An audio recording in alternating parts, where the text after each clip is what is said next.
बहन बेटियों की रक्षा नहीं कर पा रही है, गरीबों, दलितों, पिछड़ों, आदिवासियों, मुसलमानों की रक्षा नहीं कर पा रही है, वो सरकार कानून व्यवस्था का ढिढोरा पीटना बंद करे।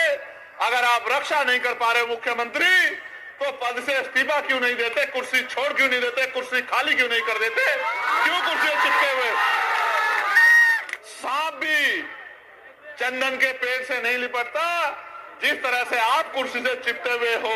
जनता ने आपको इतनी बार मौका दिया और आपने हमेशा जनता को धोखा दिया। ये मौका मिलने पे धोखा का काम अब इसमें बिहार में बंद होने वाला है। मान्यवर काशीराम साहब कहते थे कि आरक्षण से लेंगे, एसपी डीएम वोट से लेंगे, सीएम पीएम। उन्होंने ये भी कहा कि मान लो तो हार और ठान लो तो जीत।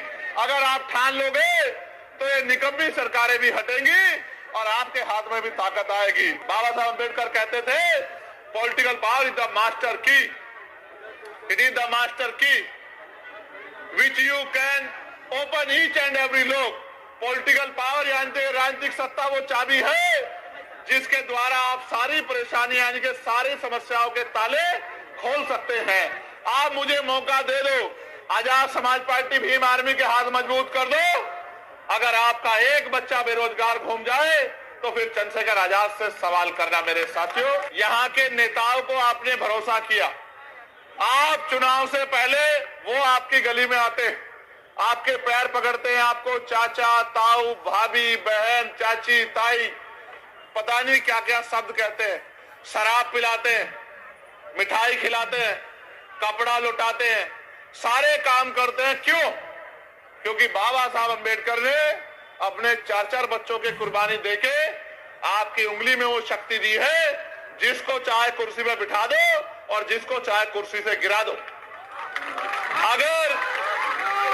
अगर ये वोट की शक्ति आपके पास नहीं होती सम्मानित साथियों, तो आपकी बस्तियों में पैर रखने के लिए कोई नहीं जाता। ये बाबा साहब अम्बेडकर के संघर्षों का परिणाम है कि चुनाव के बीच में, चुनाव के समय ये लोग आपके बीच आते हैं, लेकिन चुनाव के बाद क्या? 5 साल तक आप लोग इंतजार करते हैं कि नेता दोबारा दिखाई दे जाए, लेकिन नेताजी दोबारा नहीं आते। आप उनके दरवाजों पर जाते हो तो वो गेट बंद कर लेते हैं और ये कहते हैं कि नेताजी यहां नहीं है। आप ये बताओ, इन नेताओं के सारे आप अपनी लड़ाई को लड़ लोगे? मैं आपको 3-4 समस्या यहाँ की रखता हूं, जो साथी यहाँ उपस्थित भी हैं।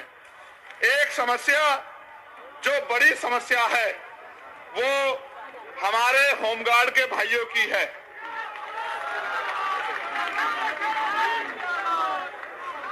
जो